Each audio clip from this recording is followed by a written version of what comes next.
Welcome back, guys. Clocks on the stove. Usual Zach Watts. And we have a guest picker today, just Special.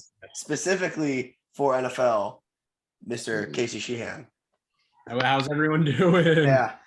Casey. Oh, yeah. I'm getting rid of this background. Casey actually hit us up a long time ago and reserved a spot specifically for an NFL podcast. So we got to bring him on. He's a busy man, so we had to work our schedule. So we got him week 3, but we still made it happen.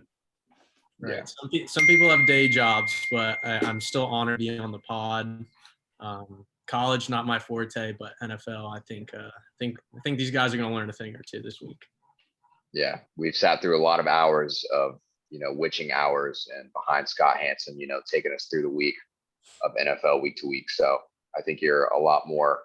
Your expertise is very needed for this pod. We've been lacking on our picks, especially on the NFL side of things.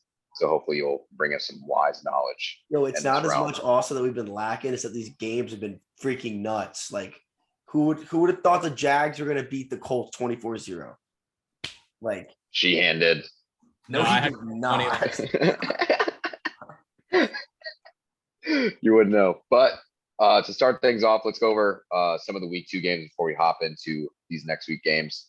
So we had our first Amazon Prime game on Thursday night between the Chiefs and the Chargers. Chiefs ended up pulling off a wild win, 27-24.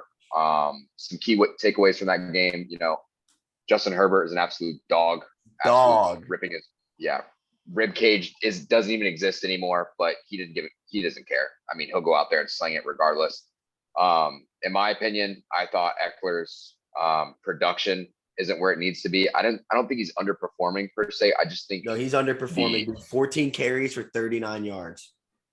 Yeah, but I just feel like it's selective. It's selective play calling for him. Like, first of all, you get into the red zone where he's been dominant all last year, and you're just suddenly like, oh, let's bring in Sonny Michel for red zone carries. Oh, I agree. Yeah, that makes no sense. Yeah, it makes no sense. Yeah, like what are we doing there? And then you give him a majority of his touches in the fourth quarter on like screens and checkdowns. Like, I get you want to let Herbert sling it downfield, but like as the adage goes, I'll probably be using this a lot this pod, but you run so you can throw and you throw so you can run. It's got to be a good balance of both. And I just wasn't really seeing that out of the Chargers. As for the Chiefs side of things, I thought Patty made a ton of mistakes and he got bailed out by a lot of penalties. Some drop picks, Asante Samuel should have had 2 interceptions. One should have been a pick 6, 100+ yards. And he's just not making a ton of he's just not getting the plays in. But Patty, though, just made a lot of mistakes this game. I expect him to bounce back. Patty's Patty, but that's my kind of takeaway from the game. What's your guys' thoughts on that? Yeah, so I really need – oh, no, you go, Casey. Yeah, back to Eckler, like I think he has been getting the touches, so it shows. But I think the Chargers and Herbert's confidence in other people on the team has really what's developed that offense. Mm-hmm. Like I think a lot of defenses, like they have like that safety blanket. That's why the checkdowns to him don't work as much anymore. But if you watch Herbert, he's putting the ball in the middle of the field, like with laser accuracy. So I think like Eckler will eventually like have his big performances, but I think teams like because it's early in the year, they're game planning for that too. But on top of that, that's what I was about to say. I feel like also they're more prepared for Eckler. Where like last year he kind of didn't really have like a year where he like proved himself to be a threat, but going into last year, and then last year he did. So I feel like it was kind of like he slipped through the cracks a little, and now they're like more prepared for him because he's so versatile. They could throw him in the slot and he can run routes too, So like he's just a guy that can be lined up anywhere. I do agree with Zach. Patty sucked ass this game, and it doesn't show because of flags that went his way. And I have him on fantasy, and the week before he throws 5 touchdowns, and then this game he shouldn't even had the 2 they did. It's just like up and down, but for some reason, bro, I don't know what it is, but the Chiefs, they always find a way. Whenever games are like really close or like a war, they always find a fucking way. Yeah, I agree. One of the 2 things I'll say from this game, Derwin James absolutely suplexing Travis Kelce through the turf. That was awesome. And another thing, I didn't think the Chargers offense was going to be as potent without Keenan Allen. I think Keenan Allen is one of the main focus points for Herbert. And with him gone, he literally just turned to Mike Williams and was like, I'm going to let you moss every single Chiefs DB on this field and then use Garrett Everett a shit ton which I was surprised about. But it just goes to show that, Staley's got something working over there for the Chargers. Even with key pieces missing, they're always able to figure something out. So I like what I saw out of them offensively. We know they got all those weapons defensively coming into the year. So it's good to see them improve in that aspect. But I have a lot of faith in them moving forward. Yeah, one more final quick thing. Who would have thought it was going to be this low scoring of a game? I thought they were going to run the scoreboard up.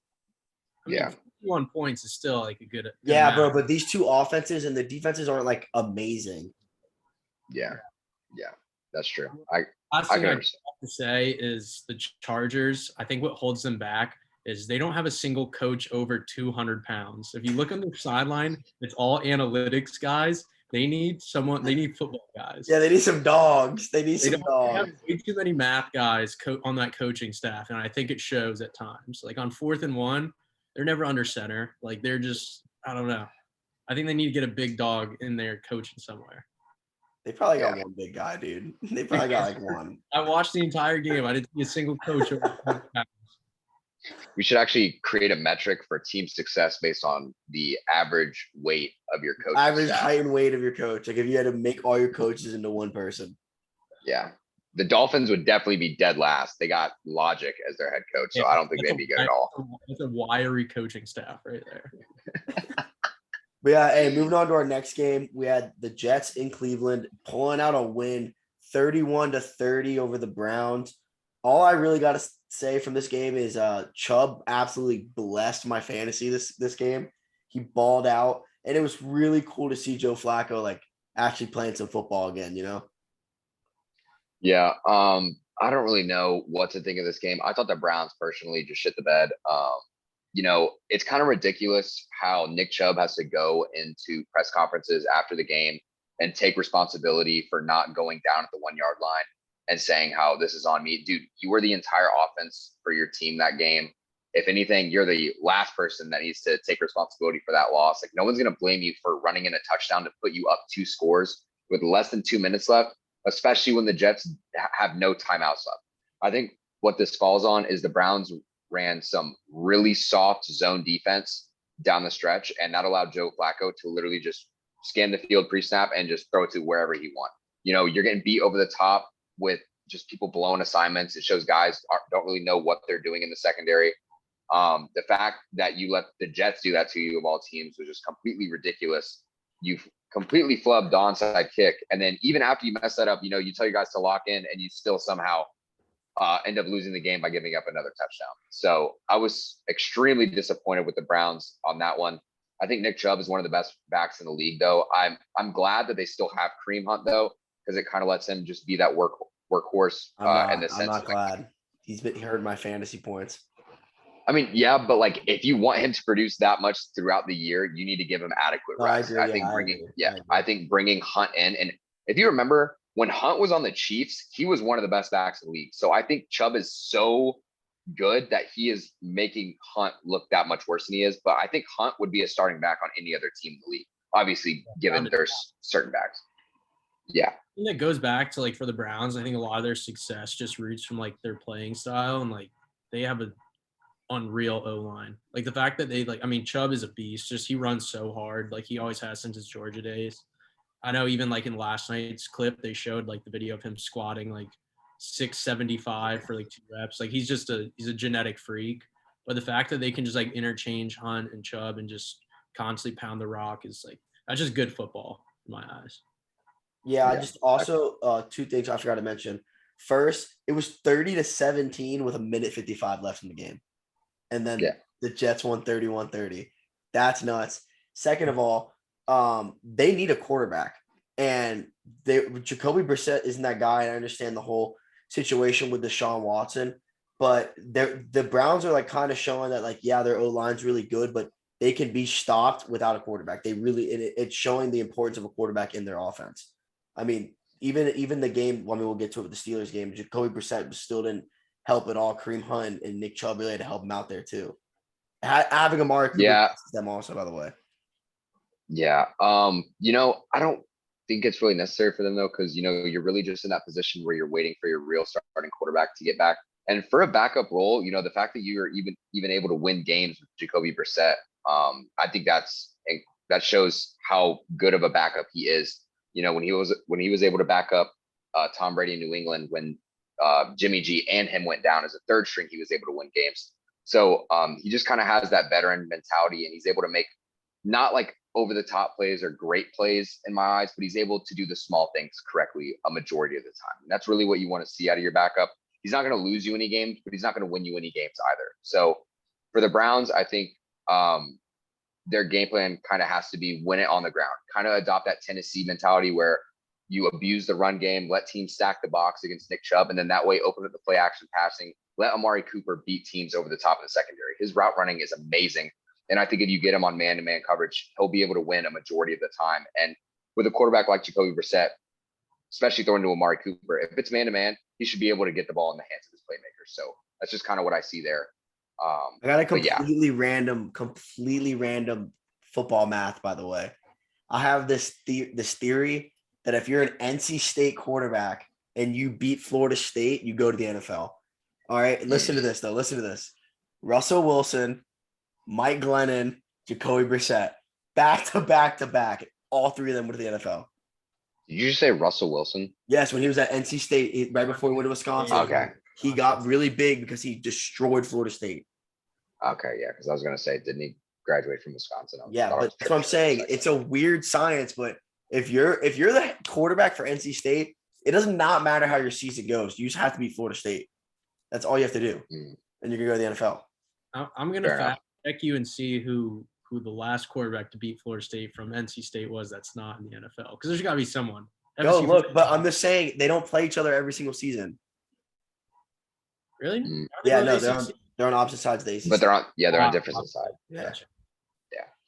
Moving on from that, though, we had the Lions taking on Washington. We're not going to say their team name because it technically doesn't exist in my eyes. But how about Dan Campbell getting it done? Dan fucking Campbell, man. That's a football guy, Casey. Yeah, talk about football guys. That's a fucking football guy. Yeah, that's a great football guy. He's the definition of it. Anyone that watched Hard Knocks knows he talked about grit. Like, the crazy thing is their team isn't even like playing that gritty right now. Like the fact that they're putting up fucking like 30 plus points back-to-back games when like last year they were a abominable offense. Like it's really impressive. I also think DeAndre Swift, like 2 years from now, I think he's going to be maybe next year. He might be like the best running back in the NFL. That him and Jamal Williams rotation is good for them. I like that. I like that a lot. As someone that heavily drafted Swift, it kind of hurts when he gets touches, but it really is like such a 1-2 punch. Like it works. Dude, and also Goff, like the thing about Goff is like I don't think he's that good of a quarterback, but he's also like he understands what has to be done in situations. Like the dude went to a Super Bowl. You know, like I understand the team around him was amazing, but regardless of your success and why, when you get to a level that high, you understand the sport of football. Mm-hmm. You know, I don't think he's going to be like a star to win them all their games and stuff, but I do think that he got a little too much shit for when he first went to Detroit versus how he's playing now. Yeah. I mean, go ahead, Zach. Yeah, I was just going to say, outside of that, the one thing I love about the Lions is how petty Amon-Ra St. Brown is. Anytime they interview him, he's just like, yeah, they drafted this many people before me, and that guy was sitting on the bench during this game, and I made sure to find him, and I was like, it's weird, didn't see him on the field at all, so wondered why they drafted him over me. But, I'm out here making plays, 9 receptions. Yo, can I be honest? I feel like we're rushing the hype train on this guy way too fast.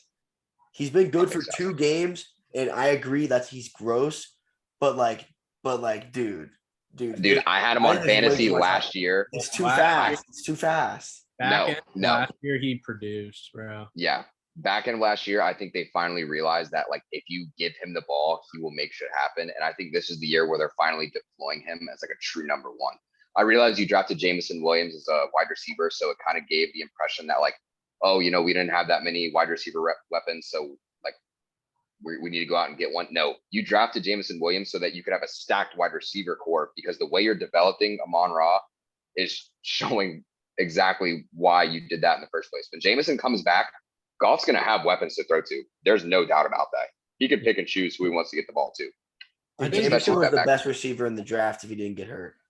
Goff's issue was too, I think last year is he was in such a depressed state of like, you have to leave your home in California, go to Detroit, essentially be told you're not wanted, and then watch that team that say they don't want you go out and win a Super Bowl. Like the first year without you.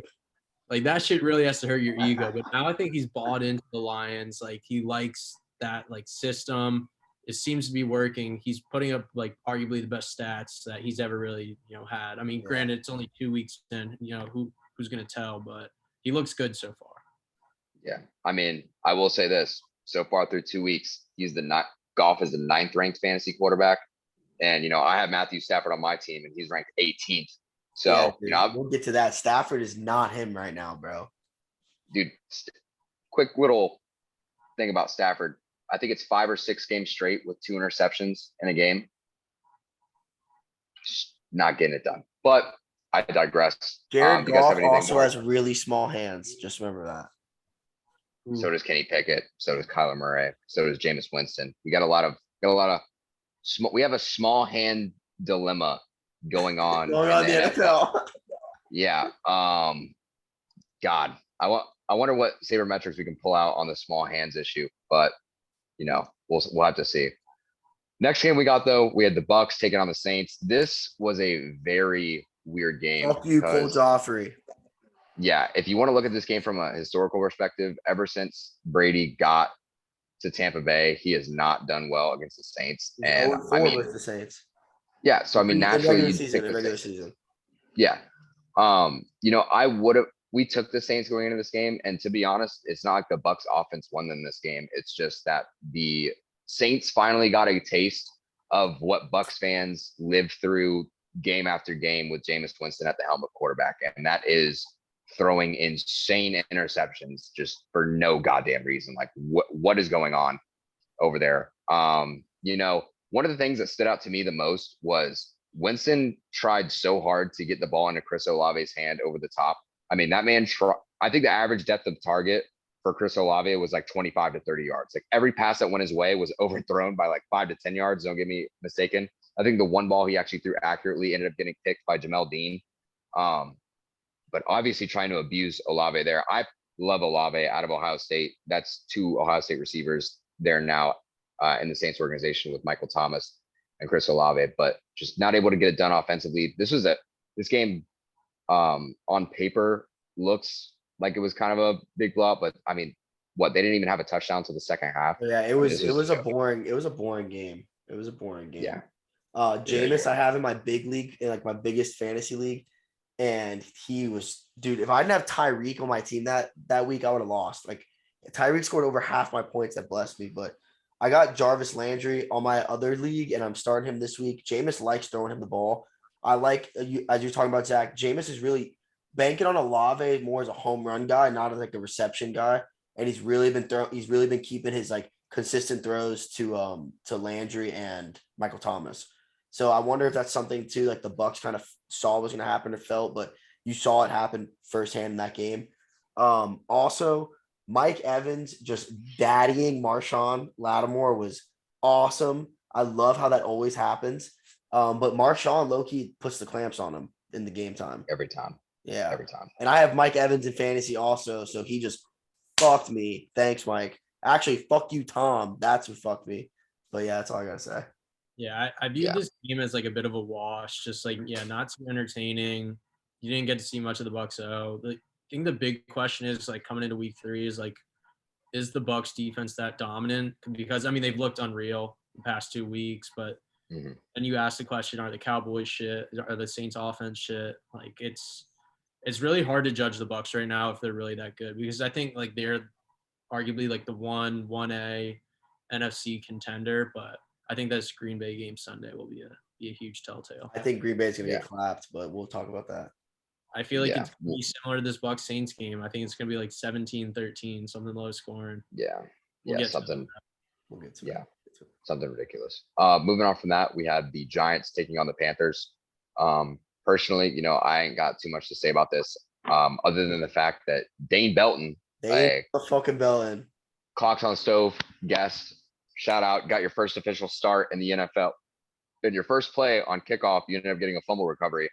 We're not going to talk about the fact that you may or may not have been out of bounds before you recovered it. I'm not going to say anything about that. But those flags don't. If it's not a flag, then it obviously counts. You got it done anyway. The Instagram pics came out hard, so that's all that matters for your side of things and for us. We like to see when you get blown up on social media. Another thing I'll say is, can you think of any other team that is so undeserving of 3-0 or undefeated? I mean, they might end up being 3-0 this week because they got a pretty favorable matchup with the Bro, Cooper it's just Rush. crazy because when you see it, first of all, shout out Dane, dude, first ever NFL play a fumble recovery. That's like shit you dream of as a kid, so that's awesome. Congrats to you, brother. You deserve it. You hardworking kids as long as I've known you. But the thing is, getting back to the game, when you see this matchup, you're like, oh shit, Christian McCaffrey versus Saquon, like this is what we live for. But neither one of them really did much. And I understand the Panthers O-line's terrible, the Giants O-line's terrible, but I don't know. Personally, I thought it was going to be they were going to kind of show out. They're both healthy for the first time in a long time, but they didn't really make too much noise. And as much as I love Baker, he sucks so much, dude. He sucked. I fought for him for so long, and I can't anymore. He's just garbage. I was so bought into the Baker revenge arc. Me too, bro. Me too, man. And of course, I bet on them, and when they didn't hit, I lost all faith in the Panthers. He had a 16 QBR, bro. I think that they should, of all the teams, I think they just need to break their whole system apart, ship out McCaffrey while he's still not injured, tank for Bryce, start, hang the banner, Bryce Young, put it in their stadium. That's what they should. No, bro, they got Corral. Oh, that's right. I do like Corral. I like Corral too. He's feisty a lot. Yeah. Yeah, we'll have to see about that. I also don't know how I feel about tanking for a quarterback when you have nothing to build around him with, because then you're stuck in a situation where you're just going to throw him out there. And if he ends up being really fucking good, you're going to be stuck in an Aaron Rodgers situation where you're not going to be bad enough to where you are able to get any better draft picks at position groups than what you've got. So now you're just stuck with a really good quarterback and it's still a really shitty team. So I think you kind of bank on the Matt Corral train for now, because you really don't have anything else. So just tank for a year or two, get him developed, see what he can do in a year or two from now. But it's obviously not looking bright for the Panthers. And for the Giants side of things, Daniel Jones is not the answer. Look, I know you spent a top 10 pick on him, top 5, whatever you spent on him. Eli 2.0 isn't shit, and he ain't doing it. He's dog. Yeah, he ain't doing it. I'm sorry. I was a big. He wasn't even that nice at Duke. It wasn't like he even won an ACC championship or he was the most standard average Division I quarterback in Power 5. He didn't even stand out. You guys recall there was that time period. There's a 5-year span of where NFL teams were oh, if they were pro style in college, yeah, they're going to be great and be good. That's how Trubisky was. Trubisky beat Florida State. That's why he got drafted. But Trubisky only played 1 year, right? Yeah, 1 year, and he beat Florida State at Florida State, and they were like, "Oh my god!" And people were oh, he can decently throw the ball, and he can leave the pocket just a little bit. Just Yo, you don't talk about the MVP like that, Casey. Yeah. There's a new MVP. There was 2, right? Years ago. Huh? Yeah. Wait, who's the new MVP? Do we have a fact check guy on the show? Yeah. Wait. We're getting there. Yeah. How about we have some computers? We don't have a Jamie yet.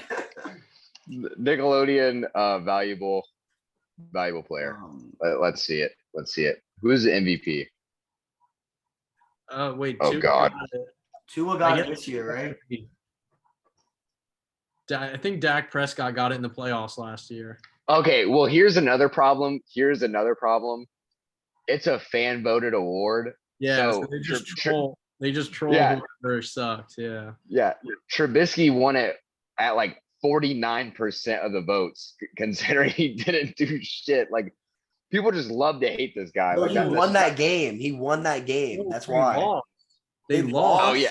They lost, and they gave him the MVP because it was fan voted. So everyone started trolling, and they lost by 30 points or something. I swear. No way. Oh my That is awesome. Yeah, and don't you get That's slime such a too? fuck Oh, that's you. That's No, I such don't a think they're fuck you. fine.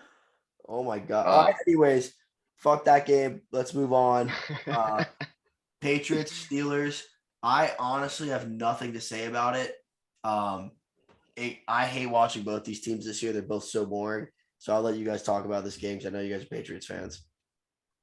let me Yeah. let, As let a me Pats start off with this. fan, I think it was just due for like eventually lose hope in the team because like it's just not fun to watch. Our offense is like a dull razor blade trying to shave your face. Like you're just gonna end up hurting yourself. It's abysmal.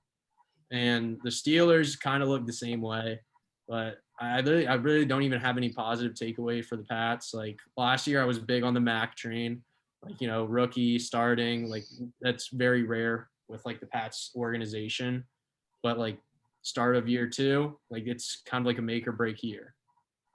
Yeah. And he just looks so like average, and I'm losing hope early. Even though we won the game, I'm losing hope. Like, Hey, shout out Nelson Aguilar though. I went to school with him and he balled out. Yeah, that's the one thing I'll say. What? went to Jesuit. Went to Berkeley. Berkeley. Yeah. One thing I'll say about this, Nelson Aguilar did absolutely dunk on a DB, mossed the shit out of him. Here's what I'm disappointed about. We have a year two quarterback who in his rookie year took us to the playoffs when we shouldn't have been there to begin with, where we were technically in a rebuild and somehow got us to the playoffs. I was completely astounded. We got weaker on defense, yet we brought back an old DC and an old special teams coordinator to call offensive plays. That's not how you help a second year quarterback develop and who he's supposed to be. I feel like I'm saying the same thing every week, but like it's constantly showing. Like if you break down play by play, like there are plays where Mac shows signs of promise, but when the plays are so bland and like, I mean, it's literally what you go into your defensive meetings for. And when you draw up like, oh, they're probably going to run this, this, and this, you literally play into the defense's hands. Like they know how to cover every one of your plays. It's not like you're pulling something that they're like, oh, like, if we see this and we got to adjust to that. Like, no, there are no adjustments that need to be made for any team. I feel like the only reason the Pats won this game is because Mitch Trubisky is complete ass. I mean, this man, even with the cleanest pocket in the world, lent free, could not drop anything into anyone. I mean, it's a joke. I don't know why they don't at least give Pickett a chance. I mean, because if I'm being completely honest, what the fuck are you gonna learn from Mitch Trubisky? No, but listen, see, I say the same thing, but my dad's like, this is shout out my pops. This is his theory on the situation. He's like, Tomlin knows they're not going to do shit this year, regardless of if they play Pickett or if they don't play Pickett, they're not going to make the playoffs this year. That's just the team that they have. So he's like, he's going to let him sit and develop the proper way he should develop instead of throwing him into the fire. Let this year just suck and then throw him in next year when he has a whole years of experience learning from NFL players, being in an NFL locker room, like getting snaps of practice. Like, why throw him straight into the fire and waste a first-round draft pick when you already know you're not going to do shit this year no matter what? Like, I'm sorry. I'm a big Pickett guy, and I still don't think he can fix it right away. It's not about a fix it thing, but my biggest thing is there's no experience like game experience. At least give him some fourth quarter reps. No, yeah, Like, no, that's fine, but don't start him. Oh yeah, no, starting fine. Don't care about that. I need to see him in some drives where he's actually playing first stringers, so he knows what game speed is actually like. You're throwing him out there just in the preseason to be like, oh yeah, and then you're just taking him through game reps at practice versus the first team defense. First of all, he doesn't know what it hits like. Like, to be honest, like, I'm sorry, but the difference between getting hit in college and in the pros completely different. I know we're getting a little softer on the quarterback hits, but even so, like, there's still a difference there. We haven't completely lost that trend yet. And I just feel like he needs to be in the environment, especially in a away environment of a really tough crowd in the NFL, be able to read the plays, get the play call, get it out, see how quick he's able to make his reads, and then divulge from there and see where you're at. You go into next year thinking you've already built around him and you throw him out there and he ends up being worse than what you thought he was, then you're really fucked. And now you have a serious situation on your hand. I just wish teams didn't put all their eggs in one basket, it seems like, but maybe that trend will end in the future. Moving on from that, real quick, am I the only one that thinks he looks like Morgan Wallen? Yeah. Yeah, I think Kenny Pickett looks like Morgan Wallen. Yeah, I could low-key see that. Yeah, like when they were in hats or something. I don't know. It just gives me Morgan Wallen vibes. Nothing on either. I like both of them. I'm not knocking. I'm just saying. Just like kind of like a dirty look. Yeah, like a dirty, like that guy drinks beers and listens to country music in his pickup truck. I'm the real dirty Dan. Moving on from that, we have the Jaguars and the Colts. This was the most shocking game of the weekend, in my opinion. Just because I truly don't know what to think about this game. But if I were to say something mad bold right now, the Jags have a serious shot at winning this division. All right, you stole what I was gonna say. They control their own destiny. Like, yeah, take it away, Casey. Every team in that division is beatable, and the Jags look like they might be the early contender right now to win the division, which is crazy to say. As a future Jacksonville resident, like, this is huge for me. Like, hopefully they get good. As most of my friends know, I'm an open bandwagoner. So if they can get good by time I move there, that's great for me. I don't like rooting for shitty teams. I want to be part of a winning culture. So exactly. The Jags, if they can squeak 8-9 wins maybe this year, they might not even squeak it. They could achieve it and take the 1 seed, which would be absurd. But the way the Colts are sputtering, first off, give Jonathan Taylor the ball more. Yeah, bro, I'm on fantasy and I've been flexing to everyone that I got him, and you give him 9 fucking touches. What? I don't know. I think the Colts will pull it together just because like they have some like good guys on defense. They have a solid O-line. I just don't know like what the true issue is. I think it's something that like you would need to be in the locker room for, but they just look bad. Like they're not executing correctly. Dude, going into this year, they got Matt Ryan, and I was huge on the Colts. Their defense isn't like filthy, but they're solid as fuck. I was like, they have a great leader in Matt Ryan. Jonathan Taylor is arguably one of the best backs in the league. You have the best O-line. You got good weapons to throw to. Like, you don't have to be flashy. Matt Ryan can control the game. Like, I really thought they were going to be a team to mess with, but it's like they don't know what – it's like when they play a game of football, bless you. It's like when they play a game of football, they don't have a strategy of what they want to do. They just kind of like, let's just call plays. Like, you should be abusing Jonathan Taylor. He can take the run load. He did it at Wisconsin. Like, he won back-to-back Doak Campbell. Like, the guy's fucking filthy. But, like, you got to use him. And the other thing is, how crazy is it that as soon as Urban Meyer's gone, the Jags kind of seem to look like they know what they're doing. Mm-hmm. Yeah, they have the old Eagles coach. Oh, my God, it's going to kill me. Doug Peterson. Doug Peterson. Dougie! Mm-hmm. I'll never forget the guy that put a 50 ball on the Patriots' head in the goddamn Super Bowl. I'll never forget that shit. Dude, Doug's a savage. I like Doug. But yeah, dude, I think as long as Tennessee doesn't start Malik Willis, that they have the division. Maybe. Personally, we'll get into the Titans in a little bit. But another thing I wanted to say about this game, I just don't. I don't really know what I'm seeing when I watch the Colts. I have no idea why it's feeling as bad as it is. It just feels like you gave your 6-year-old brother the controller in a Madden game, and you're just like, "Hey, do whatever you want. I don't care." Like, I really couldn't care less what I'm seeing on the field, and that's exactly what's the scoreboard showing. I mean, when you get trounced by the Jags of all teams, like even just if you took Urban Meyer out of the equation, you should not be getting shut out, and you should not be getting 24 dropped on your dome like that. Like, what happened? I mean, it just looks bad all around. And you kind of saw it in Jonathan Taylor's game, because the times he did get touches, he was pissed. He was running through people. Dude, yeah, he was running great. That's the thing. It's like, it wasn't even he was like performing bad. When they gave him the ball, he did well, but they just didn't give it to him. He had freaking like 22 touches the week before, and then had 9.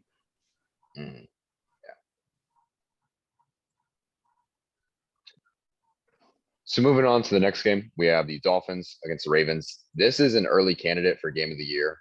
We have the Dolphins pulling off a late comeback, winning at 42-38. Ravens were up 35-14 entering the fourth quarter. Tua, 36 for 50, 469 yards with 6 touchdowns and 2 interceptions. Tyreek Hill with 11 receptions, 190 yards and 2 TDs. Jalen Waddle also had a ridiculous stat line. I forget what it is off the top of my head, but I'm pretty sure they combined for over like 300 something yards. Like, it was ridiculous. Waddle's 11 Lamar, receptions, 171 yards, and 2 touchdowns. yeah, so literally identical. Yeah. And then we had Lamar going 21 for 29, 318 yards through the air, 3 touchdowns, and 119 rushing yards on the ground with a touchdown as well. Lamar played perfect. And the one thing that I'll say about him is his price is only going up. Like they weren't able to get a contract done with him, and his price is going up. I know we talked earlier about I wasn't a fan about paying quarterbacks too high of money because I feel like if you're going to do that, then they have to be able to prove themselves that they don't need the weapons around them, because you still need to pay for weapons on not only the defensive side of the ball, but special teams and offense to be able to win a championship. If you just want to pay your superstars a lot of money so you make your money back and never win a ring, that's fine. But fans usually only buy in to teams that win rings. But Lamar at this point deserves all the money in the world. Give him a blank check, let him fill it out. Doesn't matter. This guy is insane. And he's being super professional about it in the interviews. Like teams are always interviewers and media are always trying to get something out of him. And he's been really respectful and professional about it, saying, I'm not going to answer that. I don't want to talk about it. I want to focus on the games. So, I mean, he's not only a leader on the field, but also off the field. He sets a really strong example. So I think his price is unmatched compared to any other quarterback right now. And as for the Dolphins, Mike Big Balls McDaniels doing something with them Dolphins. He's got something cooking down there. What are your guys' thoughts on this? Like I said, I'm an anti-analytics guy, true football guy. So this definitely hurts my ego a little, but I'll definitely make some room for him. It's impressive to see what he did, especially with like all the heat that came towards Tua. Him not being able to throw the ball. It makes you question, is Tua actually good? Is McDaniel the piece of the puzzle they were missing? Is Tyreek Hill? Yeah, I mean, they really like pulled it all together as a franchise, which is really surprising for the Dolphins. I know it's kind of early to say that since it was only week 2, but they look damn good, and especially to be a team that had like a very sputtering offense last year to come out and put up 42 points, and from being down 3 scores, like that's a team that wins playoff games. So hats off to the Dolphins. I'm still not sold personally on McDaniels or on Tua. I know I'm a hater. I think Tua's solid. I don't think he's as bad as everyone thinks he is, but I also don't think he's this like messiah that a lot of people are gassing him up to be either. I think he's still got to prove consistency throughout the season. It's only been 2 games and he's done great. I'm not knocking him. Listen, I don't want to knock him. He's doing good for so far, but I think in order for me to be like huge on the Tua train is for him to do it throughout the season. But he's killing it so far. I got Tyreek on fantasy, and like I said, he literally is the only reason I won in one of my fantasy leagues. And the other thing is Lamar going to the Bucs next year, sitting at plus 750, and I would be so happy if Lamar came right after Tom left. That would be freaking amazing. Yeah, that would look really good for the Bucs. The only thing I'll say about this game is I really hope these teams match up in the playoffs, because if we get a rematch of these 2 teams in the playoffs, I think we get a very similar game again. I just don't think either of these teams have much of defenses, and I don't really care for defenses. I know defenses win championships, but from a fan's perspective, I like seeing nonstop highlight reels. Like that's all I care about. Like, sorry to all my defensive coordinators, my defensive mindset guys. I'm only in it for the points. I always will hit the over. What about a postseason game? You don't think it's fun to watch a tight scoring postseason game? Like, look, there's implications on the line. Look, as much as I love let me put it this way. Defense is great for film study and stuff like that. But one of the most boring Super Bowls I ever watched was when we beat the Rams in the Super Bowl. It was like 10-3, dude. I didn't care. Yeah, that sucked. Yeah, that sucked. Yeah, but if you watch the highlights of it, it was a defensive mastermind game by Belichick. Like, that's great. But, like, again, it's not fun watching live when you're absolutely destroyed watching the game. Like, let's go. Like, I'm hyped watching football. Like that. You don't. Yeah, but you can have a solid defensive performance and it still be like a 24-21 game. Yeah, 24-21, where the offense is still prevalent. That's a good amount of points in the NFL. Like, yeah, that's a good amount of points. Yeah, I'd say the average in NFL is like 17. I feel like the reason why defensive games in the NFL are more boring than in college because there's not as much on the line per game. But like if you watch a solid defense performance in the postseason, it's like, all right, like when the Broncos destroyed Cam and the Panthers, it was like that was very fun to watch. Yeah. I was more like that was like watching a dog get put down. It's like Cam was that because Cam was so good that year, and Oh my just for God, him he's like a to have video to game character. yeah, and then just to have him get to the Super Bowl and just have his team literally like get exposed for how weak they were without him, like oh my God, that was terrible to watch.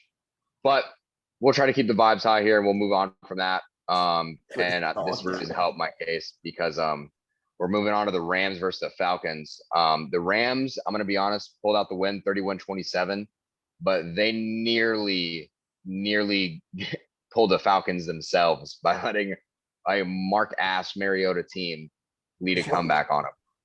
Like that was damn near embarrassing watching that shit. You had special teams failing you, defense failing you, offense failing you.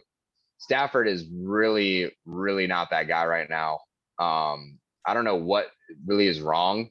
I mean, it kind of goes to show like one of the things I was reading is like you get past the top 3 to 4 guys that are paid ridiculous amount of money on the Rams, and they have no one else on that roster.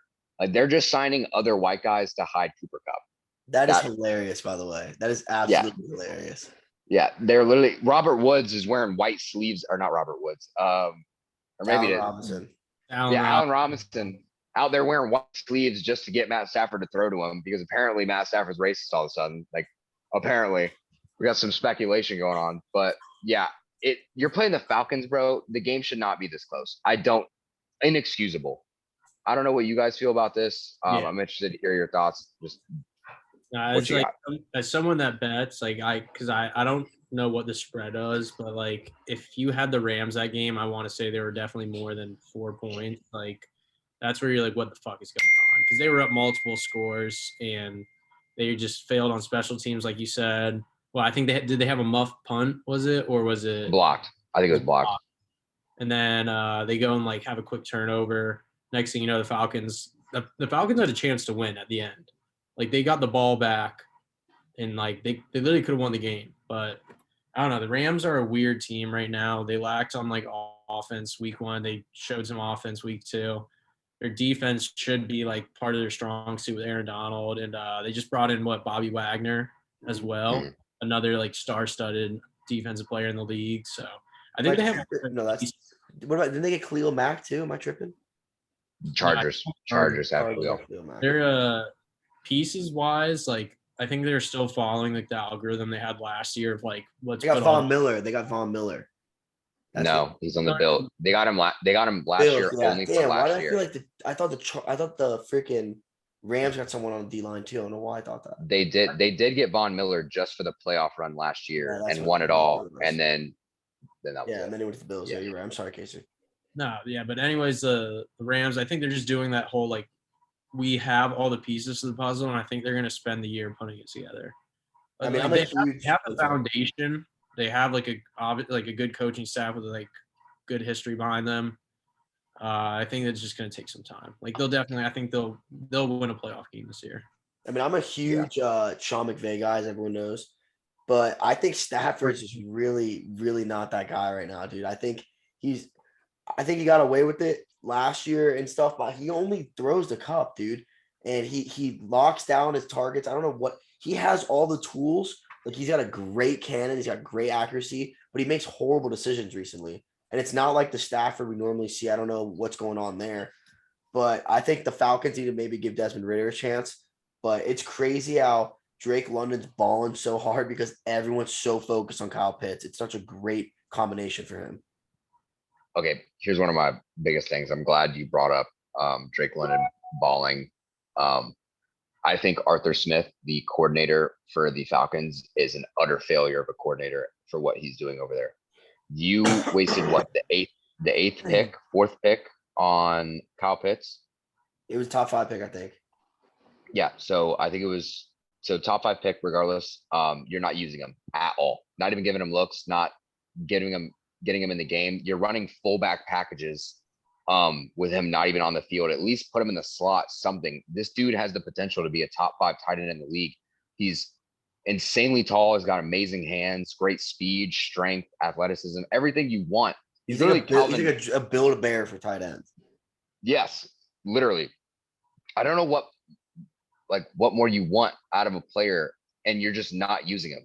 And then to go out and say in your press conference, "Oh, well, this isn't fantasy football. We're not just gonna throw the ball to one guy." I'm like, that's inexcusable. You're not even using him. It's not even about fantasy. You're not fucking using the guy At all. like Yeah. at all. And I just don't understand how you can go out there and say something like that, because he is on your roster, one of your best players. I'll say AJ Terrell is your best player overall, but as it goes for offensive side of the ball, he's one of your best players. But so far, you're acting like it's still Cordell having to do everything himself.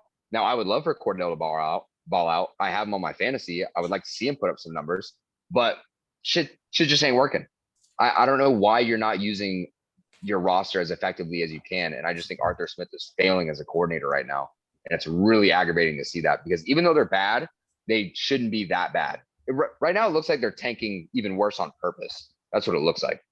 But I digress. Moving forward from that, we had the 49ers taking on the Seahawks. This was Jimmy G's first return game as a starter. Hey, Jimmy, I fuck porn stars Garoppolo. Yes. Jimmy GQ, priorly known as. This man is a dog. Only lost his starting job because the 49ers thought Trey Lance would be that guy. Guess what? Still Jimmy GQ time. Always will be. Personally, I like Jimmy G just because he involves more of the run game there. George Kittle is more of a factor on that team when he's involved, given George Kittle has been out due to injury. So Trey Lance never got really an opportunity to build a repertoire with him. And for my fantasy sake, Debo gets abused by Jimmy G, like absolutely abused. And I would love to see him get a million touches running the ball and through the air. So I'm loving that. As for the Seahawks, you knew what you were getting out of Geno Smith. He had one crazy win against a Bronco-led Russell Wilson team. Did Geno have a crazy one? I mean, he played pretty well. For Geno standards, like if I'm looking at if you were to ask me before playing the Broncos of all teams, what did I think Geno Smith's stat line was? And you would have told me he was over like 75% passing with over 200 yards and a couple TDs. I would have been like, you're smoking crack.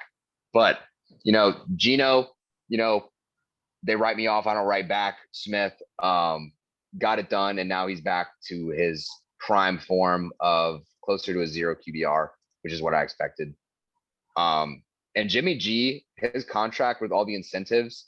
I got it right here. He gets $250,000 per game where he takes 25% of snaps, $100,000 more per win, $500,000 with 50% of snaps in a playoff game, extra $500,000 with 50% of snaps in the NFC Championship game, extra $500,000 with an NFC Championship win, earn $1 million extra with 50 snaps in the Super Bowl, 50% of snaps in the Super Bowl. So 10 wins gets him an extra million, like $2 million. Yeah. That's crazy. Just playing over 25% of the snaps the rest of the season is going to give him like he doesn't even need the wins. He gets $250 just for playing. I'm not a big math guy, so he gets $250 for every game this season because Trey Lance is out. He gets $250,000 every game, and then every time he wins, he gets $350. Yeah, I know. I just know their owner is so pissed writing these checks. He's like, "Who the fuck wrote this?" They thought they finessed him by giving him this little ass contract with incentives. Yeah, but I will say a good friend of mine, Mitch Turner, was super high on the Trey Lance train. I'm a Trey Lance denier since day one. Yeah, me too. And I only win this argument based off of injury, which sucks. But I wish we could have got to see Lance pan out a little. But I think with Jimmy G, they're better off for the rest of the season, just because everyone on this team has played with him. They know what they're getting with him. Trey Lance was a big question mark. But other than that, like I said, 49ers, they'll be a playoff team. Seahawks, see you next fall. Yeah, I agree. I love Jimmy G. I'm a big Jimmy G guy. Yeah, Jimmy. Handsome. Jimmy G is so handsome and always fun to root for. The dude just good at football, man, and good looking. He's got the best of both worlds. Probably the only reason why a majority of females watch 49ers games, if we're being honest, just because they get to look at a hot guy play QB. And I don't blame them. I kind of only watch 49ers games, look at Jimmy GQ too. It's just how it is. Moving on from that, though, We had the Cowboys taking on the Bengals. This was the most upsetting game for me because in my survivor pool, I had picked the Bengals to win this game because, thinking goddamn Cooper Rush was going to win a football game against a prior Super Bowl champion seemed like the most far-fetched idea in the world, but I guess not, considering the Bengals are actually trying to win a football game without a single O-lineman. And Michael Parsons literally has a full stat sheet as a pass rusher in 3 weeks. It's kind of looking ridiculous. I'm just so pissed off. You also have Jerry Jones saying, I like the QB battle we have in Dallas right now. Like, we might give Cooper Rush a chance. Shut the fuck up. No, you don't. No, you don't. The moment Dak steps back on that, so much money, bro. Shut the fuck up. Yeah, you're gonna pay Dak that much to sit the bench. Shut up, bro. The moment he steps foot back on that field, you better be kissing toes, Jerry Jones. That's how it's looking for you. But I guess congrats to Cooper Rush getting it done. Personally, I'm a bigger Ben DiNucci guy. If I were to say, yeah, I say bring back the DiNucci to win some games for you. But that's just my opinion. I don't know what the hell is going on. I guess it's Super Bowl hangover, I guess but that usually only goes for the winners. But I guess if you lose the Super Bowl, that just ripped the hearts out of all Bengals fans. I think the Bengals sold their soul last season. That has to be what it is, because there's no, it sucks for Bengals fans to like get that glimpse of hope, and then just have it like torn out in the beginning of the year.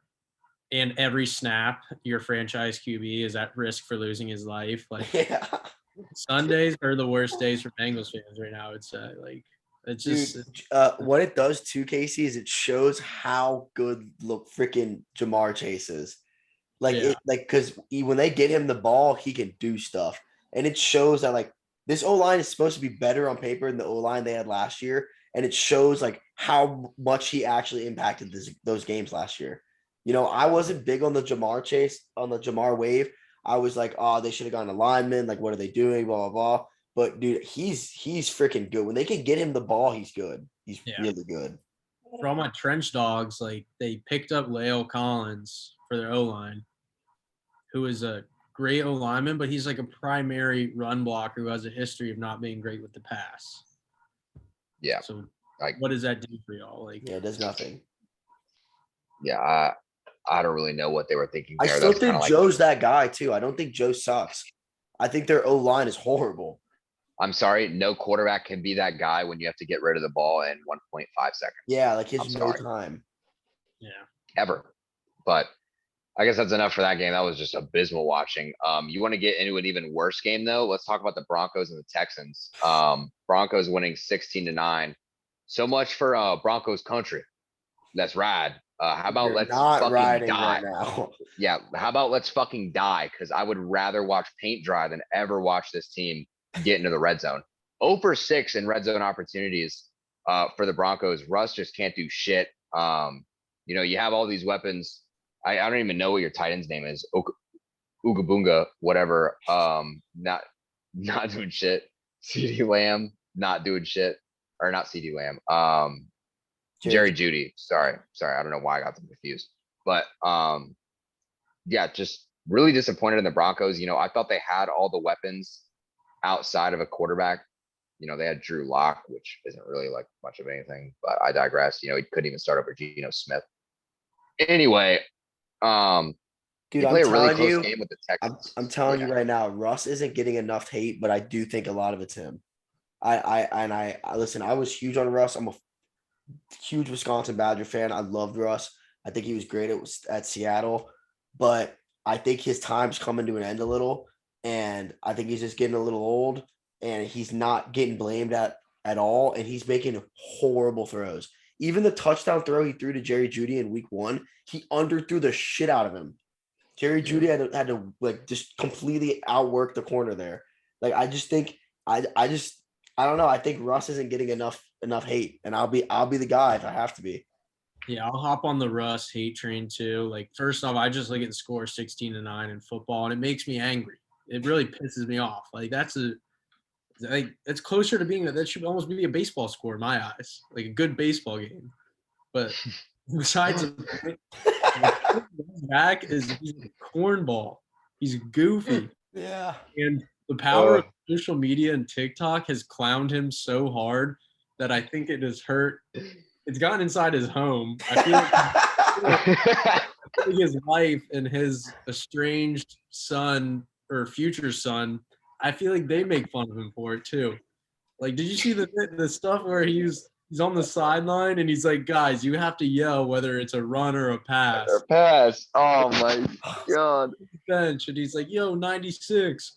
I don't hear you saying pass. Like it's your high school freshman football team. It's ridiculous. It's cringy, bro.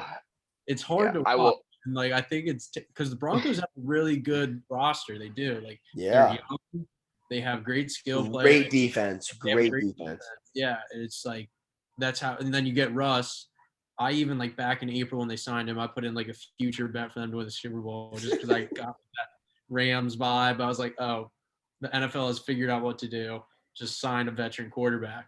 But like after watching them these 2 weeks, it's not at all what's like seems they have at hand. So yeah, I will say, I don't think 16-9 is a good baseball score. That might be some terrible pitching. Great for the fans' perspective, I'll say. Yeah, that's like I was about to say. What sport would be 16-9? Damn, I don't even. That is such an awkward ass score. What I would have said, Casey, I thought you. Yeah, Casey, I thought you would have loved this game because if anything, this looks like a scoregami ass game. And I know you're a scoregami. I wanted to say something, but. Yeah, so many have happened. Like they need to be high scoring and weird. Yeah, I think scoregami needs to reset itself every couple like quarter century, like to be fair, or like maybe every half century we reset the scoregami. Fun, like if we get one scoregami this year, that's a win to me.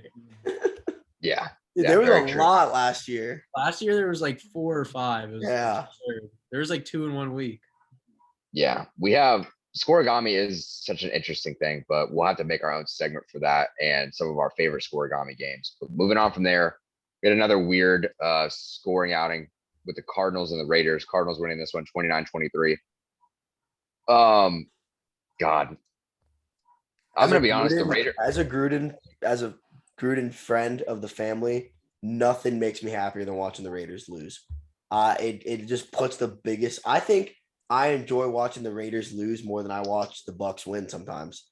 It's just like such a good fuck you to them, And I understand it wasn't entirely their fault, but like, fuck you, bro. I know I'm gonna take some backlash for this. I do not like Kyler Murray, and I understand that like those crazy plays where he rolls out and does weird stuff, looks cool and stuff, but that's not longevity. You're not gonna win a Super Bowl doing that. I'm sorry, that's a once in a while play that's going to work out, but it's not going to work in the long run. I don't understand the reason why they gave him so much money. I think Cliff Kingsbury is a super cool guy and he would be awesome to like drink a beer and smoke a cigar with, but I don't think he's a good coach. I mean, at Texas Tech, he never broke 7 wins and he got fired and then he became the head coach of the Cardinals. I'm not big on them. I think this game was interesting, but yeah, I'm a hater. I hate the Raiders, and I'm a hater on Kyler Murray and the Cardinals. That's just I'm sorry. I watched the end of this game sitting next to Grayson as we traveled our way back to Tampa in first class. I jinxed the Raiders. I said they were about to be 1-1 or something. I said they were a good team. The Raiders are one of my top 10 favorite teams. I had a great season betting with them last year. Shout out Max Crosby, absolute dog. The Raiders are going to win games, but what they did in the fourth quarter was just hideous. And then Kyler, who me and Grayson sat and we talked about, and we said he's like this video game character and player. As we know, he has issues with. The scrambling is getting out of hand. He can't do anything. Everything that we said doesn't work for him. He took and he shoved it down our mouths and won a football game. The people talked about the play where he scrambled for, I think it was it like 18 seconds or like it was like 70 yards covered or something like that. Yeah, 84 yards covered, 18 seconds, like live play. That was crazy. But the one where he broke around and threaded it to the back of the end zone to send it to overtime was probably one of the best passes I've ever seen. I think Kyler Murray is talented. Cliff Kingsbury, I think he's a smart coach, another analytics guy. So I automatically don't like him for that. But I think they have, once again, the right pieces. I just don't think they have like a good veteran sense in their locker room that can like help them win games. Like they finally did that with this game and winning like a nail biter comeback overtime victory. But otherwise, like I still think the Cardinals are kind of like an edge playoff team. I don't think they have what it takes to make any sort of push. Yeah, I kind of view them as like a one and done team. The way I kind of view it, just to piggyback what y'all have been saying, once Kyler Murray's legs leave him, that's kind of the end of his playing career. Unbelievable arm talent, great athleticism, just has the tools to be a great quarterback, just doesn't have the mental to get there. I don't think he does enough pre-snap reads to get things done that a high caliber QB, like what a high caliber QB needs to be. And to be honest, the Raiders really just sold this game extremely bad. Like one of the worst sell jobs I've ever seen. Shout out Isaiah Simmons for making that great play by giving Hunter Renfrow a concussion. Actually, he actually knocked him out this week. Yeah, he's out. Yeah, so knocked his ass out and was able to win the game because of it. So shout out them. I'm also a little bit happy though because the Raiders continue to suck despite signing Devontae Adams. So, in my mind, I think I had like a daydream of like Aaron Rodgers and Devontae Adams like sitting in front of their windows. And it's just like Baby Come Back is playing and they're just like wanting so bad to text each other, but they're too afraid to. And that's just kind of like what's been playing in my head. That'll probably make it to a NFL meme week 4. Because I'm gonna be honest, I think the Raiders are gonna go 0-4 or 0-3. Excuse me. Sorry, I'm a week ahead. But that's just kind of how I see it. But moving on from that game, we had the Packers taking on the Bears. And let me tell you, history always repeats itself. Aaron Rodgers continues to publicly child abuse his children. And his children happen to be the Chicago Bears. And yeah, this one was ugly as shit. With the lack of weapons that the Packers have, you're throwing a Sammy Watkins, Alan Lazard. I mean, I don't even Dubes, Christian whatever, Watson. Christian Watson, Doobie, whatever your Dobbs, whatever his name is. You got Rodgers throwing to nobodies, yet he's still getting it done. Don't know how that's happening. I mean, he's gonna get done against the Bears, though. Calm down, Chief. He got it done against the Bears. The Bears have a good defense. Right. Yeah, the Bears have a good defense. It's just the fact that it's the Bears and, Packers have a solid defense. Justin Fields is getting screwed out of his mind. I mean, look, I don't think he's all that, even as an Ohio State, like, enjoyer, like, that watches Ohio State football.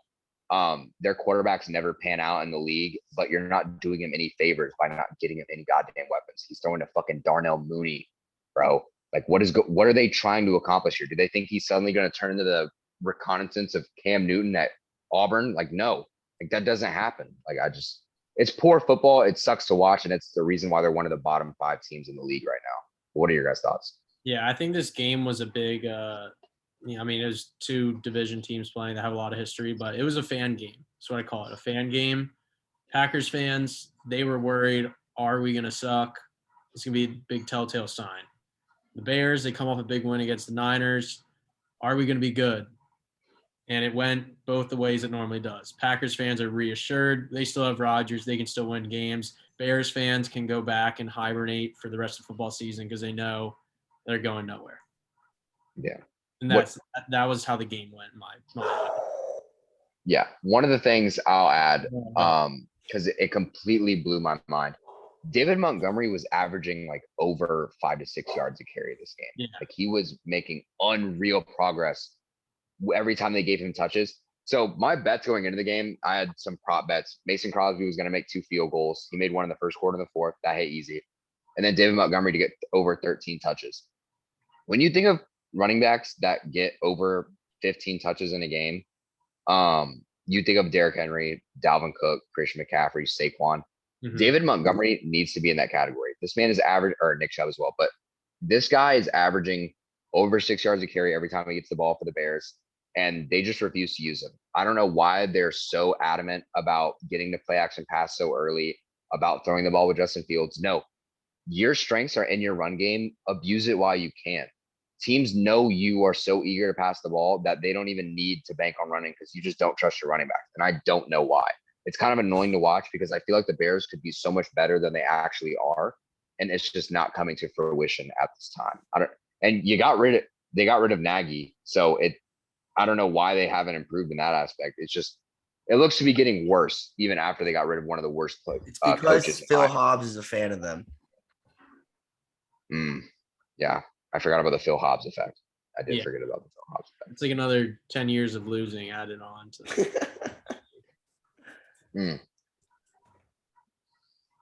Yeah, our next game, moving on, we got Buffalo played Tennessee.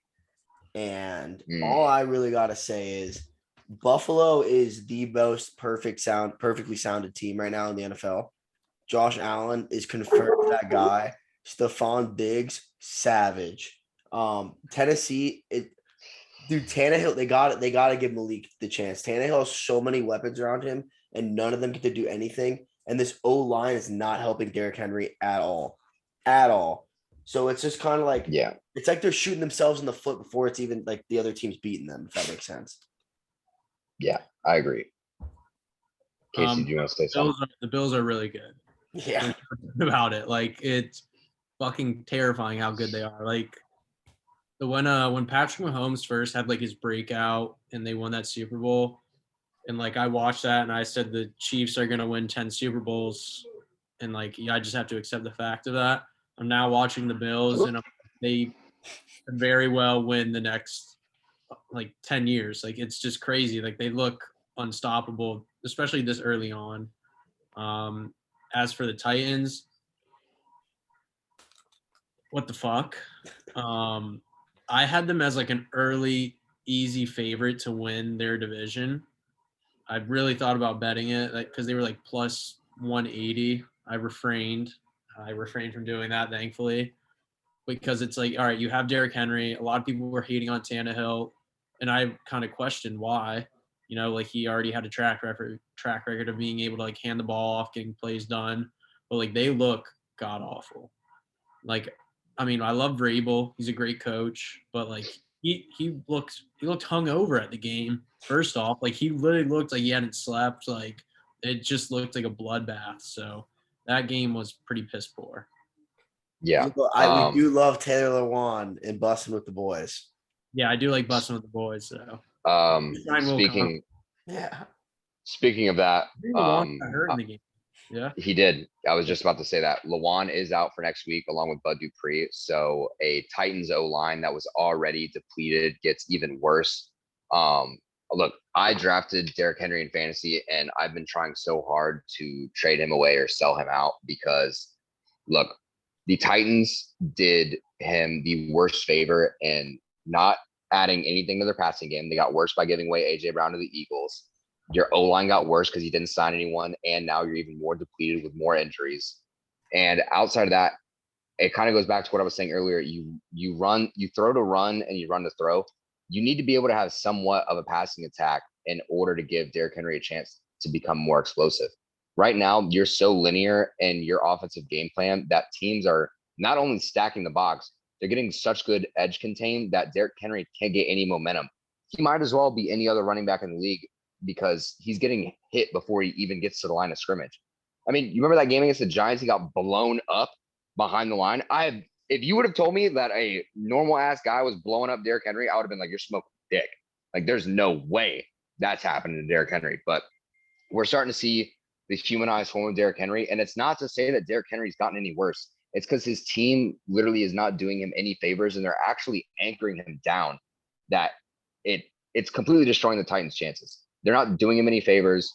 They're not adding anything. They're so one-dimensional. Vrabel is probably losing sleep because it's probably hitting him now at this point that he has to come up with something in order to make this team look better. And honestly, my advice, you have to start using screens. You have to start abusing screens. If you're going to abuse the run that much, force teams to stack the box, abuse little bubble routes, abuse your wide receiver screens, jailbreaks, bootlegs. Get something going to where you have teams committing to the blitz and you burn them because of it. Don't try to bait them into thinking you're going to pass and trying to run because they're never going to fall for it. Yeah, you could also just start Malik Willis and let his feet also make them get more respect other than just Derrick Henry. Defenses don't respect Tannehill, bro. They don't fear him at all. Yeah. And the reason why they don't, but the problem is like, we kind of go back to like only hurting a player's confidence. Like you throw Malik in there and you tell him, hey, try to run some read option plays with Derrick Henry against teams with stacked boxes and also no receivers. I feel like what they did in the fourth quarter against the Bills. He threw in Malik Willis. That's the worst time to throw a No, quarterback that in. was bad. Yeah, that was stupid. Yeah. You had him run the worst plays and he got blown up and he's in a really, really bad environment. Like Bills Mafia does not take it easy on you at all. At all. And they ripped him apart. Like that did not help him at all. And Vrabel did not help the Malik Willis case. If there was ever a time to put Willis in, I don't want to say now is the time, but you should maybe start considering it because Tannehill is reverting back to his Dolphin ways. That's kind of how I see it. But our next game, we got the Eagles and the Vikings. Eagles pulled this out 24-7. Dude, I've been big on Jalen Hurts, and I'm still big on Jalen Hurts. I like what this guy does, dude. He's good at football. He's a great leader. He's like he said, he's gritty as hell. I'm a big Jalen Hurts fan. He's finally getting the ball in Devonta Smith's hands a little more, which is helping him a lot. He's got good weapons around him. Their run game's good. Their defense is solid. Freaking Dalvin Cook, 6 carries for 17 yards. Kirk Cousins was a leading rusher for that night. It's just like I don't know. They can't get Jefferson the ball. They can't get Thielen the ball. It's like they're just a step behind the whole game. That's what I felt like when I was watching it. My dad was like, the Eagles were just like a step ahead of them the entire game. Yeah. Yeah, I mean the Eagles look really good. I think they're a true like NFC contender. I think a lot of people also doubted Miles Sanders' ability this year. He's looked really well. Jalen Hurts also another one. I think a lot of people predicted him to do well, but I honestly didn't expect it. He's kind of blown it out of the water. They just look super fast, is how I feel about the Eagles. So we'll see how they look towards the end of the year, but right now I think they're a damn good team. Yeah, I like them a lot, and like I agree, but I feel like that fast pace is the kind of offense you need for a Jalen Hurts-esque quarterback. Yeah. Yeah. So I'm gonna say just 2 things about this game. First, when Jalen Hurts was drafted, the Eagles, I was one of the people sitting down saying like, I will guarantee you Jalen Hurts is going to be a starter for this team within the next couple years. And the reason I said that is not really so much his quarterback play because I didn't think he'd develop even this well, but he's such a leader and just such a team guy. Like no matter his position, he is 100% for the team he is on. And I've always respected that and loved that about him. That's someone I've always wanted on my team. But it's so good to see him having the success he's having in the league, especially now. He's one of the better mobile quarterbacks in the game, and I really enjoy seeing it. Another thing I want to shout out is Darius Slay in the NFL Top 100 when he was talking about Justin Jefferson. He's like, I've been studying your film. I have our game marked down. I'm going to be ready for it. He did not lie. He did not tell a single lie because when Justin Jefferson showed up, he shut that man down. Now, given Kirk Cousins wasn't making some of the throws he didn't make. Our Christian youth leader, Kirk Cousins.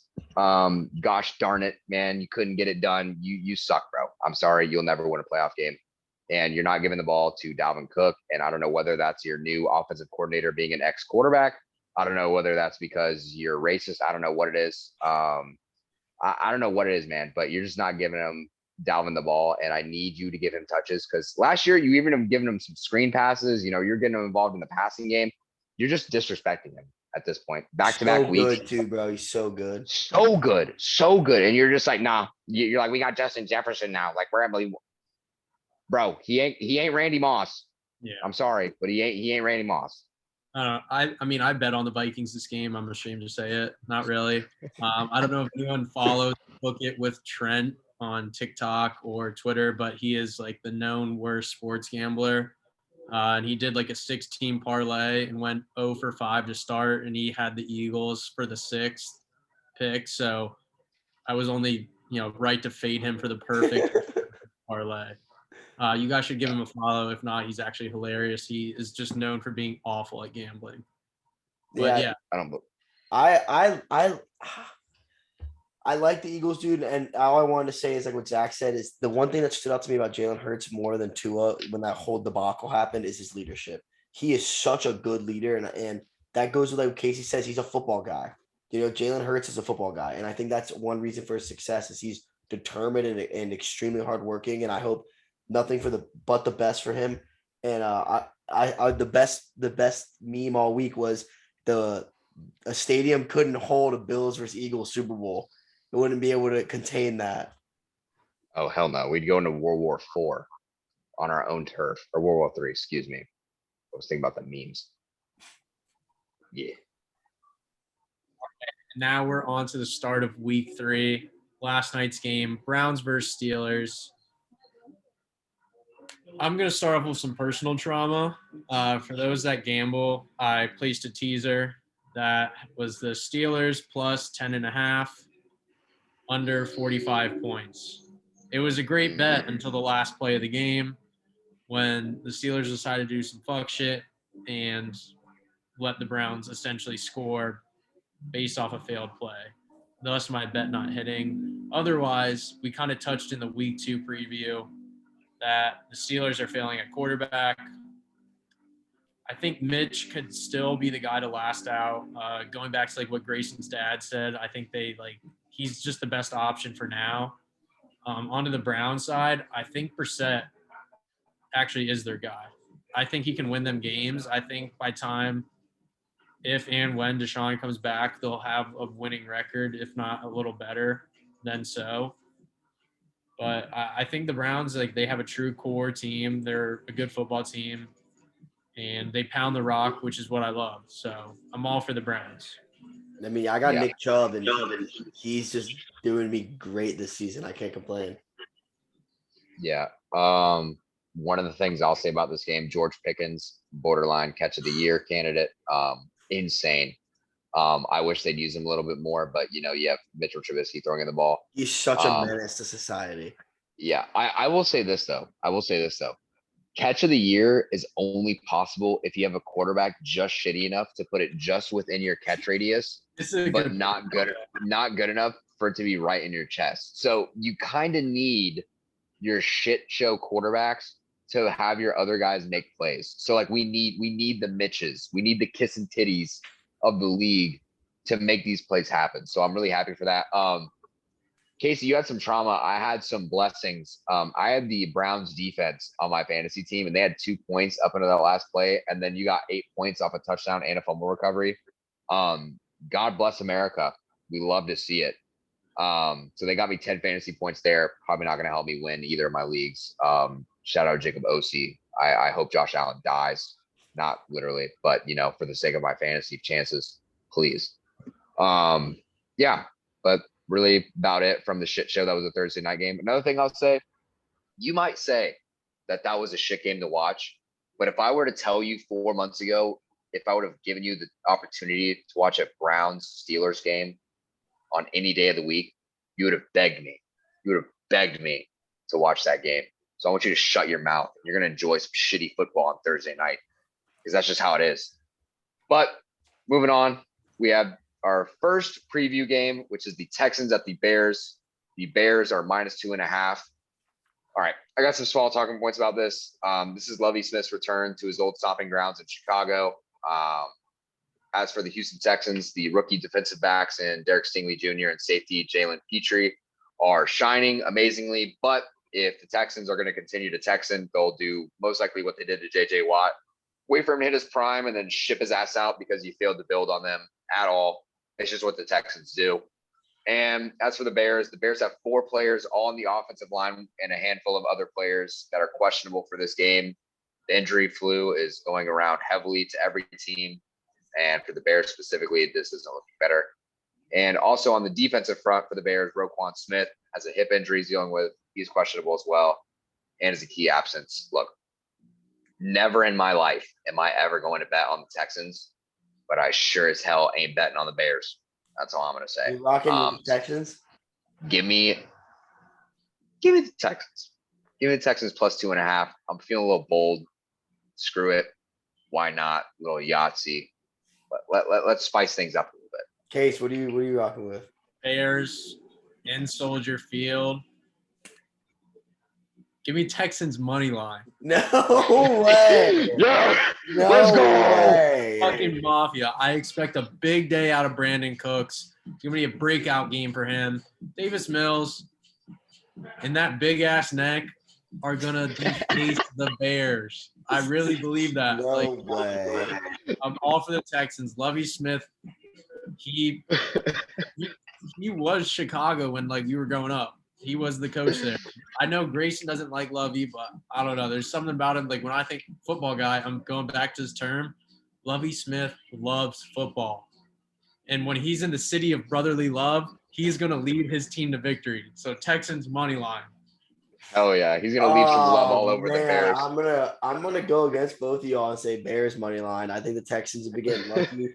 I think that they just been getting lucky and playing shitty teams. I think we'll see Justin Fields feel a little more comfortable in this game. And I dropped Cole Kmet, so it would be very my luck for him to ball out this game too. So I'm gonna personally go Bears money line. Yeah, Casey even convinced me, screw my plus 2.5. I might as well just go straight money line there. Yeah, if you ain't winning by, yeah, you might as well. How often does a team lose by, 1, 2 Yeah. points? Yeah, never. Yeah, not at all. Our next game of the week, though, we have the Raiders at the Titans. The Raiders are -2-point favorites in this one. This is the battle of the 0-2s. Who will be 0-3? That's the big question. For the Raiders' game plan of things, all they have to do is stack the box against Titans star Derrick Henry and take the top off the Titans defense. That seems pretty easy to do considering you have Devontae Adams. I know Hunter Renfrow is out with injury. Josh Jacobs is not traveling with the team. He will be traveling by himself due to an illness that's been ailing him. So that'll be a game time decision to see if he'll start. And also, I mentioned this earlier, Bud Dupree, key player on the Titans defense, and Taylor Lewan, a star player on the Titans offensive line, will be out for this game. So because of this, I am going to ride with the Raiders -2. Josh Jacobs might not play. Yeah, no, he's sick. Well, he's traveling with the team, but he's a game time decision. They don't know, but he hasn't practiced all week. For those looking for fantasy wire pickups, Brandon Bolden, not Zaire White. It may be look at Brandon Bolden as a pickup for fantasy on the waiver wire. I don't know how confident they're going to be in Josh Jacobs' ability to start this week. He is sick. He is traveling separately from the team. He will most likely be a game time decision, and he did not practice these last 2 days. So look out for that. And because of that, with all the injuries and things going on with the Titans and the Raiders, I'm still going to ride with the Raiders. So long as Devontae Adams is starting, I think the Raiders have a chance. And I just don't think the Titans have much. They'll be 0-3 still, and the Raiders will pick up their first win. So Raiders -2. I'm with Zach. I'm a biased Raiders fan. I loved them last year. I'll love them again this year. I don't think the Titans have what they got no matter what being at home. I think this is the Raiders' game to win, and they should win by more than a touchdown as well. So Raiders -2. All I'm saying is the Gruden family is in Knoxville right now, Nashville, going to this game this weekend. So I'm taking the Titans money line because fuck the Raiders. Oh my God. The more Grayson goes against me, the better I feel about a pick. Yeah. So I'm so cool with this. Grayson. There's something in the bro. There's something in the air. The Gruden family's already there, hanging out, having a blast. They're celebrating something. I don't know what it is. I talked to Jason about it yesterday. There's just Johnny. Jason owes me $18. Johnny's gonna be sitting up there just in the aroma. They're going to the game? Yeah, they're going to the game. Titans money line, bro. What? They're going out of spite or like? No, I think they're just having like a family vacation there, and it just so happened to fall. It's 100% out of spite. He definitely wants to host like a Gruden Grinders episode just to shit on some Derek Carr and Ryan Tannehill. No. So not to get personal, just real quick. They don't really hate the Raiders that much. They hate the Bucks more because the Bucks they took them out of the Ring of Honor or whatever, and that was really fucked up. Yeah, Anyways, I don't want to get on the personal. Let's move on to the next game. Next game, we have the Chiefs heading to Indianapolis. Let's be quick with this one. I think we're all on the same page. Yeah, I'll just put a few little things in here. Chiefs are -5.5 favorites. Colts are 10th in the league in passing offense with an average of 252 yards per game through the air, while they are 12th in rushing offense with 115.5 yards per contest. Look, Shaq Leonard, aka I forget his old name, but I think it's Darius Leonard. Darius Leonard out for the Colts, their star linebacker. He's still not back. And for the Chiefs, Harrison Butker is still out. But guess what? Even with your kicker out, not going to matter because you were going to drop 50 points on this absolute ass can of a team. Look, for a team that's trying to figure themselves out and find their identity, the Chiefs are not the team that you're going to figure that shit out. I'm sorry. The only way they have a chance is if you give Jonathan Taylor more than 20 carries in this game, and I still don't think they're going to learn from their mistakes. They're still going to continue to fuck this up. Give me Chiefs -5.5 still. For all my bettors, this is what's known as a trapdoor game. The people out in the desert, Las Vegas, they know something we don't. The Chiefs should be way more than 5.5 points favorites. All the sharps are going to be betting the Colts. I bet you 95% of America is going to be taking Chiefs -5.5. And you're an idiot if you do that. That's why I'm going to be taking the Chiefs -5.5. Don't over. The Chiefs are the better team. They should win by fucking 4 touchdowns. Like this is just, I don't know. Yeah. No, I found the best quote. This line makes me very nervous because it makes me feel like there's something about this game that's gonna happen. Like I don't know. It's just a weird. What would make my life so happy is if Jonathan Taylor and Patty just both went ham, because I have both of them on the same team. Yeah. Casey, I'm glad you brought up the trap game thing because I read a quote that was so funny. It was like, for those saying this is a trap game, you have to have some type of faith in the team that's a trap. Yeah. But we have no faith in the Colts, so this can't be a trap game. Yeah, there's no way. They have to just feed Jonathan Taylor. Like literally, that's the only way. When in doubt, just put it in his hands. If you guys, when he gets a lot of touches, you play better. Yeah. But yeah, that's where we're going with that. Next game though, we have Bills -5.5 at Miami against the Dolphins. -5 now. It's -5 now. It's -5 now. Okay, so we'll switch that to -5. Look, let me give you some injury report updates coming out of Buffalo.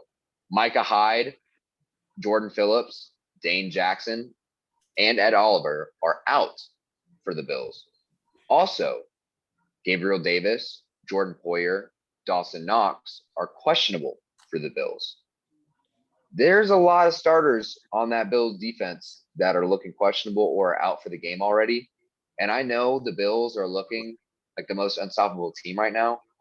Let me tell you, Mike Big Balls McDaniels, give me the fade god. Give me Dolphins +5. I'm telling you, I'm liking it. Don't know what it is. I think the Bills aren't necessarily going to get exposed in a sense. They're still one of the best teams in the league. Look, they just have a lot of injuries. And I think David can beat Goliath. It's a reason it's in the Bible. It's a reason why we watch football on Sundays, on Mondays, and on Thursdays. It's games like these we tune in. Look, Tyreek Hill has knocked the Bills out of the playoffs the last 2 years. He is the Bills' kryptonite, and expect Tua to throw Tyreek the ball 8 million times. I'd love that. Who the hell are they going to have covering him? I also have Isaiah McKenzie, so let's hope Gabe Davis is hurt. Yeah. Gabe Davis Gabe Davis didn't start last week due to his ankle injury. I would assume he is going to play this week. So fantasy starters, don't mark him out too late. I do expect his production to drop a lot, though. He's probably not going to be game time ready. Isaiah McKenzie will probably get some good looks during the game. We'll shout him out. Yeah. But let's be honest, Stephon Diggs is getting 99.9% of the passes. That's just how it's going to be. But give me the Dolphins at +5. I'm riding with Big Dick Daniels. So I'm willing to take on the temporary position of the fun fact guy for the podcast. I brought in a fun fact today. Nice. Since the beginning of the 2021 season, the Dolphins have won every game against quarterbacks whose last name contain the letter O. I saw that. They're 9-9. They're 9-9. They're 11-0 against quarterbacks with the last name that contains O. Allen, Allen. There is no O in it. I thought they were 9. I thought in their last 18, they were 9 wins against quarterbacks. The last name had O, and then they were 0-9 with when the quarterback's last name had an A in it, right? No, they're 0-9 when the team who they're facing's quarterback doesn't have an O in the last name. Allen is spelled Allen. The Dolphins are not going to win this game, but they will cover. Give me Dolphins +5. Another thing. Miami has never beaten Josh Allen. They've never beaten Josh Allen. It's happening today. It's happening today. I'm going Bills money line. I'm sorry. I don't see hell yeah. I don't see the Dolphins doing anything. But you're telling me you can take Bills money line when they're a 5.5 favorite on this podcast? I mean, I'm just not going to touch the spread. I'm just picking Bills to win. I'm just going to take the Bills to win. Grayson's more of a parlay guy. Let's be honest here. I'm just taking Bills to win. I just pick Bills. Hit a parlay. All right. Fair enough. Our next game, we have the Lions at the Vikings. Vikings are 6-point favorites. My only notes on this game are Aiden Hutchinson and DeAndre Swift are questionable for this game. Both will likely end up starting because if they don't stand a goddamn chance. Yeah. However, give me the Lions +6. Let me tell you. Yeah, no, it's 6, yeah. Yeah. Last time these two teams faced off, I believe the Vikings had to win on a last-second field goal. And if that's the case, they still only won by 3 anyway. And this is a different Dan Campbell-led Lions team. I'm not ever going to say Dan Campbell's losing by more than a touchdown. I love him too much until he proves me wrong. Kill me. I don't care. Give me Lions +6. I'm always going to root for the underdogs. I don't care if I go over 10 in my picks this week. I'm rooting for the underdogs. That's how I'm riding. I'm with Zach. I'm on the Lions +6, but I will say I think the Vikings do have a potential to score a lot of points this game, which scares me with a late game like extra touchdown, extra field goal, which could hurt this spread. But I do think the Lions are gritty and like these are the games they have to win. They have to win these close games against like division like opponents. So I'm still Lions +6. I'm going Lions +6 also. I think the Vikings, like I said, are still like trying to feel out what they're doing. They don't really have a game plan set yet. And I think Dan Campbell's going to have them fired the fuck up. And he's going to let them know that if you have a solo Lion against a solo Viking in the wild, the Lion's going to fucking maul that Viking. So I'm going to take the Lions fucking +6. Hell yeah. I agree with that. For this next game, Ravens at New England against the Patriots. This has trap game written all over it. Trap door. It has trap game written all over it. Yeah. I don't know why this line is at 2.5. I don't know why this line is at 2.5. This scares me so much. As a Pats fan, it makes me giddy. But as a bettor, you have oh my God. I'm taking Ravens -2.5. We don't have an offensive coordinator. Lamar played literally perfect last week. I don't know if Vegas thinks that Belichick just has Lamar's number. Look, if this was last year, I'd say okay, but we don't have Devontae Hightower anymore. We don't have J.C. Jackson. We don't have Stephon Gilmore. We don't have anyone on the defensive side to even slow these guys down. Now, I'll admit, the Ravens defense ain't shit. They don't have much. But when we don't have an offensive coordinator to tell Mac Jones where to throw the ball, I'm not really excited about any of that either. So, if anything, this game is going to be close just because the Pats are going to be smart about it, try to keep the ball on the ground, run a lot of clock, manage it as well as possible. I just think Lamar is playing angry football, and I really want to see him get paid. So I'm going to wish a lot of success upon him. And I told you week 1, until the Pats get an OC, I'm never going to bet on the Pats, even as a Pats fan. So let's go Ravens -2.5 on this one. The trapdoor, I'm fully submerged in it because I'm on the Chiefs -5.5. I got to ride with the Pats here, plus money, +2.5. I think even with it being in Gillette, it's something that I might want to sprinkle a little bit money line. It'll probably be around like +140, +160. I think it's gonna be one of those games where, as a Pats fan, you get that false sense of hope, and everyone else is gonna be like, "What the fuck?" And then you're gonna step away from the game and you're gonna think two words: Bill Belichick. Yeah, Fair. I'm also gonna ride Pats 2.5. I just think that the Ravens, although they lost that game last week, they produced so much offensive like firepower. And there's just something about the Patriots that they don't really get blown out. And I just think that they'll keep it a sneakily close game, kind of maybe like lull the Ravens to sleep a little and then pull it out in the end. Fair enough. Fair enough. Our next game, You we like have the that pick, KJ? Bengals. We'll see. Bengals -6.5 going to the Jets. I can't even call them. I can't even say they're going to New York because the Jets aren't even in. Goddamn. They're in New York. Jersey. They're in Jersey. You wanna talk about a trap game. This is one of the biggest trap games, in my opinion. Some injury updates. Zach Wilson is still too busy slinging Cougars. So the Flacco era remains and will ride on. And Corey Davis, one of the main weapons for the Jets, is questionable with another limited practice. Dude, I'm torn on who to pick because my mind tells me the Bengals will easily cover 6.5. But at the same time, man, it's something about them, something about that Flacco, something about that Flacco guy. And I also just don't trust the Bengals. You know what?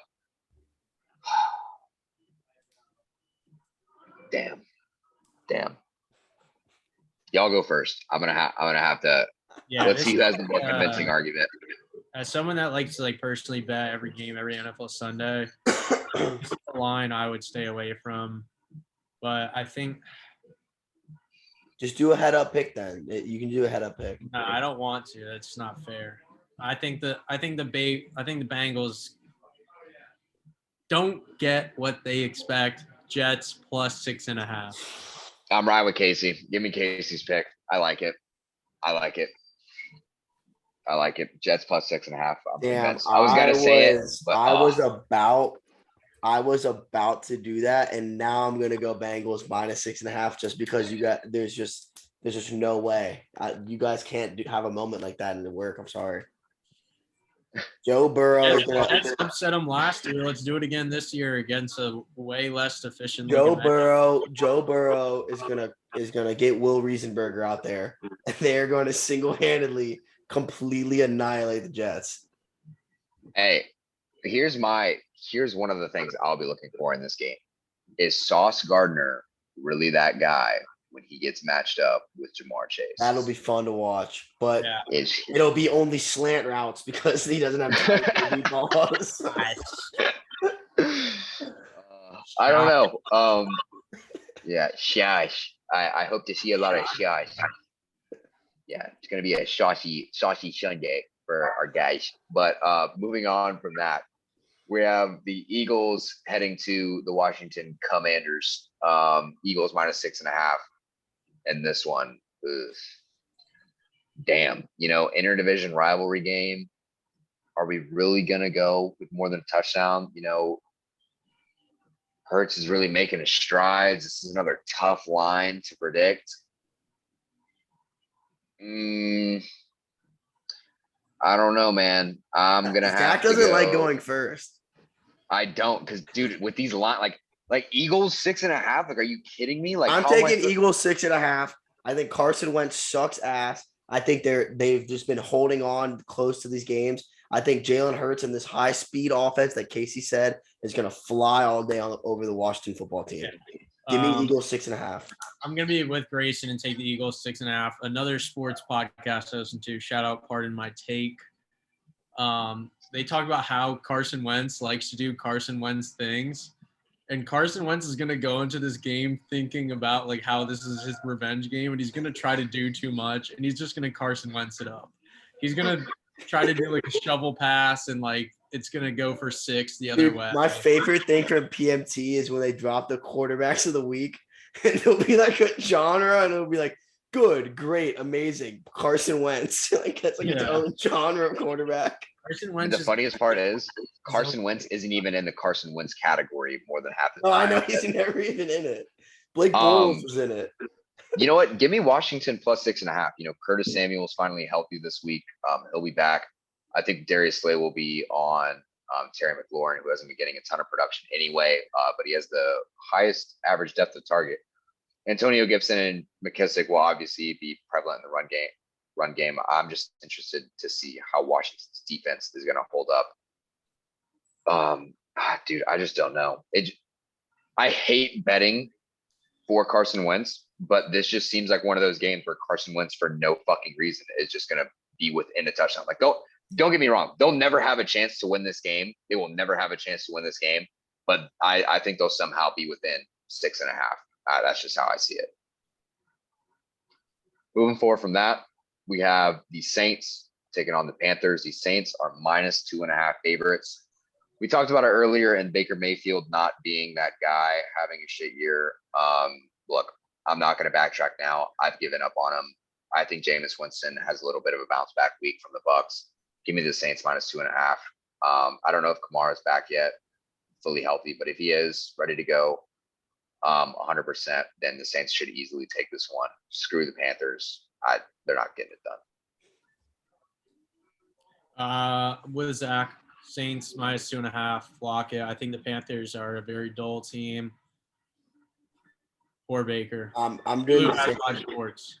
I'm doing the exact same thing. I just think that I don't see anything that the Saints can't handle from the Panthers. I like that.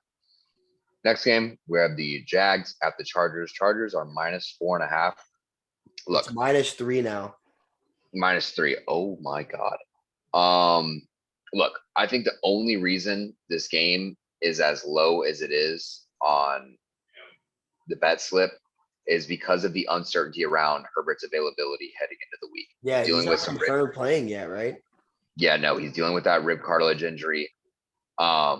You know, this is the Jags' chance to prove that they have what it takes to make Who's trends the in the right backup for the direction. Chargers? Chase Daniels, the guy that's made $42 million, never He's starting a Back damn of game. the whole career. Good Yeah. for him, though. Shit, dude. So Look, go ahead. No, yeah. you guys say something. Give me Jags. Give me Jags +3. I think Chase Daniels is going to start. This is a dumbass pick. This is so dumb. So I would say early thing would be Chargers -3. If Herbert plays, I wouldn't even take the -3. I would just say over 43. The over in this game at 43 points. Yeah. I don't think the Jags are that good. You're taking Chargers -3 and over. Depending on game time. That's not how that works. That's not how that works, Casey. Yeah, we need that bet locked in now for my edit. Right now. Based off what you know. Chargers -3. All right, I'm gonna also go Chargers -3. Yeah. You see, that is the smarter decision. I think it's Chargers -3 either way. By the way, I think even with Chase Daniels in there, I think they'll just abuse Austin Eckler more. I think they're overall better. Yeah. team. Yeah, I think that's a smarter thing. And it's in Los Angeles, San Diego. So leave it to Doug Peterson to pull off some magic. Trap game of the year. Don't mark my words. Next game though, we have Rams -3.5 at Cardinals. Rondale Moore is out again for the Cardinals. Kyler Murray is still short, and the state of Arizona is still hot. However, when it comes to their football team, it's about as cold as they can get. They had a lucky win last week. They ain't shit. Give me Rams. Definitely were waiting to do that. You had that planned in your head. I did not. I swear to God. McVay owns the Cardinals. McVay owns Cliff, so I'm on the Rams also. So we're all taking Rams -3. I would also Rams buy them. -3. I would buy them at half a point -3. Interesting. Okay. Next game we have the Falcons at the Seahawks. This is an even line. interesting enough. I'm gonna take the Falcons, even though I hate Arthur Smith. I think they've had more competitive games. Seahawks had a good game against the Broncos week 1. Falcons had a good game against the Rams last week. Based off who's played better and or at least more recently, I think the Falcons are better suited, even with the worst roster. I just expect them to get things done. I hope DK gets more looks from Geno Smith. He should have some good production in this game with that weak Falcons secondary, and even with AJ Terrell on him. I can't believe I'm betting on Marcus Mariota, but screw it. Give me the Falcons. Yeah, I'm going to be with you, Zach. I'm going to take the Falcons here. Offensively, I think they just have way more talent. The only thing I think that will be a factor is it's Seattle. It's September. There's a good chance it's going to be raining this game, right? And I think Mariota's a loose cannon as is. Put him out on a wet field in Seattle. Maybe it's a little swampy feeling. If that's the case, I think the Seahawks take the cake. But as of now, weather bearing, I'm with the Falcons. I'm going Seahawks. I just think that this environment regardless of how good their team is, they're one of the hardest places to play at. Like, their fans show up and they have a really good support and following. I think it's going to be too overwhelming. And as long as they shut down Kyle Pitts, I don't see the Falcons evolving from what they did last week or making any adjustments. I'm going to rock with the Seahawks. I think it'll be a boring game, but I think the Seahawks hit it through. I think Geno Smith is good enough to beat the Falcons, and I think that they're kind of relying on the outside factor of the game, with the fans and with the weather as well. But I'm gonna take the Seahawks. I agree. Next game, we have the Packers heading on down to Tampa Bay to take on the Buccaneers. Look, these are both completely depleted offenses. I don't know what the under is, but you might as well slam the living shit out of the under. It's 42. Yeah, under. Oh my God, the under is banging this game. I'm going to take the Bucks -1. Look, Sammy Watkins is out, so even less weapons for Rodgers to work with. I think Al Lazard, for you fantasy people, I think he's going to deserve the start this week. Even with how good the Bucks secondary or defense is, I think this is really going to be a prove-it game for them. I know they're not dealing with a ton of weapons against them, but so long as Aaron Rodgers is on a football field, that man doesn't need much to work with. Just get it to guys' hands, and he'll make shit happen. Packers also have a stout defense, but I think Tom Brady's finally going to catch a stride, even with absolutely no one. He's throwing a goddamn Rashad Perryman. I don't think Godwin or Jones are going to be ready. Donovan Smith, his left tackle, is still out. You're dealing with Mike Evans suspension. I mean, if there was a game you shouldn't watch this week, it's going to be the Packers and Bucks, unfortunately. But I'm still taking Bucks -1. It's all the Tampa listeners. 3418 West St. Louis. If you're going to the game, parking for $30. I live right by the stadium. I will then take your $30 and put it on the Bucks -1. As a Tampa native, I feel like that's only what's right. Tom Brady wins games. I feel like Aaron Rodgers, I'm speaking out my ass, doesn't have a good history of playing in the heat. I don't know if this is factual, but I just He doesn't feel have like a good history playing against the Bucks. Yeah, I feel like this is just not like where he plays well. And I think he doesn't have all his weapons. I mean, he doesn't have any weapons in general. I think the Bucks defense is just going to be really physical, hard hitting, and they're going to win this game. I have nothing to add to what you guys said. I'm taking the Bucks. I think it'll be a really boring ass game in the way the Bucks have been playing all season, but they're still finding a way to win, and they just have so much more to they're more. When I look at this game, the Bucks have more ways to win than Green Bay does. Yeah, I agree. Next game, though, we have the 49ers taking on the Broncos. This game will be in the Mile High City. George Kittle is good to go for the Niners. Kyle Shanahan said earlier this week he'd be surprised if he didn't play, and they officially announced that he will be good to go for the matchup. So now that they got their whole squad back and ready to go, I'm going to take the 49ers. I don't think until the Broncos prove themselves, I just can't really take the Broncos in any sense. I don't really trust Russell Wilson right now and what he's got going up there.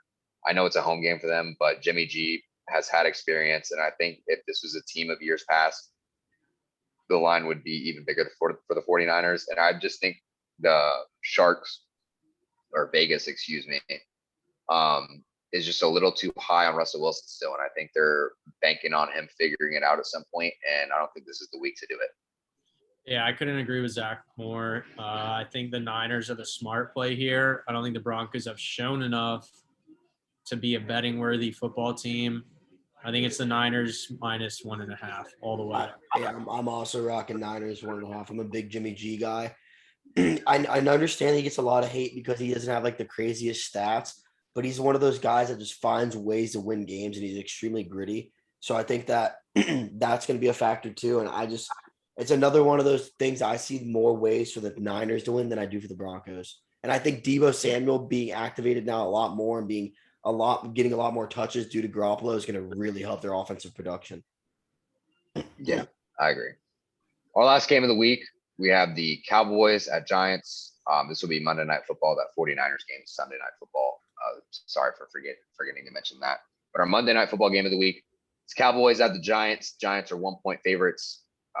Some notes about this game. Kadarius Toney did not participate Friday after being limited on Thursday. This game, his status is still unknown. He probably will not play in this game. He's one of the top offensive weapons for Daniel Jones, even though he's already a struggling quarterback. That doesn't help his case either. Another thing that's important to mention, this is a whiteout game for the Giants. So because of that, I'm all for team spirit rolling into that. I'm going to take the Giants -1. I think the Cowboys are a fluke with Cooper Rush. I can't believe they even beat the Bengals. And I think the Giants are going to be the worst 3-0 team of all time. And I hate that I'm saying that because they did beat my Patriots in the Super Bowl twice. But it would be fun to see Dane Belton just be that charm that they need up there, up in the Meadowlands. So let's hope they get things done. Giants -1, locking it in. Yeah, I've never been more excited to bet on the Giants in my life. I think this is one of those games where they win 19-6, something weird. 2 field goals for the Cowboys, 2 touchdowns, a field goal, and a missed extra point for the Giants. The Giants win this football game. It's going to be ugly. It's going to be Monday Night Football, but this is why we'll watch. Go ahead, Grayson. I'm going to do some. I'm rocking Giants too. I think Cowboys suck. I've always hated the Cowboys. I don't think the Giants are that good, but luck's going their way, and I don't think their luck's going to run out this weekend or on Monday. Fair enough. I'm looking for some weird scores right now. I got it. We are going to have our first scoregami of the year. I'm calling it now. The score is going to be 18-9 Giants. There's no way. That is my bold right now. It is my awkward ass bet of the year. Yeah, I could just see this game being weird as shit. I'm trying to look at other scoregamis. There's also 18-22. There's 22-11, 20. Yeah. 12, 18-11. Yeah. Wait, what's got 9 in it? 11-9. Oh, 18-9 does have a good chance. 25-9 I feel like could work. I could see 25-9. 25-9 feels like a Giants Cowboys game. It's what? Yeah. Give me 18-9 though.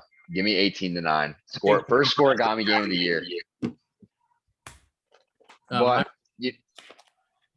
were you gonna say, Casey? No, I'm just obsessing over the scoregami scoreboard right now. We'll be here all day. Some awkward scores in here. I'm surprised some of these scores have ever happened. Like what game in history was 3-3 or 3-2? I would love to know. Early days, bro, when they just sucked. There's a bunch of mailmen playing football. Yeah. There was some 7-2 scores. We got some 7-6s, 7-7. Anyway, that's enough scoregami. That's enough football from our end. It's been a great time with you boys going over the week 2 recap and going over the week 3 preview. To all of our sports bettors out there, we hope you don't have a gambling problem because guess what? It's not our problem. We're not going to tell you to get help. We don't care if you lose money. It's not our fault that you listen to a bunch of college kids talk some football. But we hope we make you some money this weekend. And that's about all I got to say. Anything from you boys?